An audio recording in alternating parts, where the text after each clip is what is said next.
In this video, we are going to show you how to branch a thought from a node in Flowith.io. Now, as you can see here, branches is pretty much just the connections of whatever node we have. So we have a node here, right? And I want to branch off from this. So what we want to do is, since we've highlighted this, so for you to branch off a specific node, you want to highlight that node, right?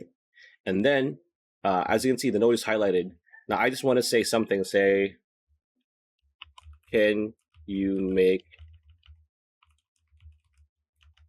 a table for this, right? Do that. And as you can see here, that is a branched node from the specific option right here. And you just need to wait for it to finish. And as you can see, it is now processing. So that is how you branch off a node, right? If you highlight this, you can just move it here. Even this one, move it here, right? This is from the byproduct of this one, right? So that is how you create a branch, a new thought from a node from Flowith.io. So pretty much it. That's a video. Hope you liked it. Like, comment, share, subscribe, ring that bell icon. See you on the next video.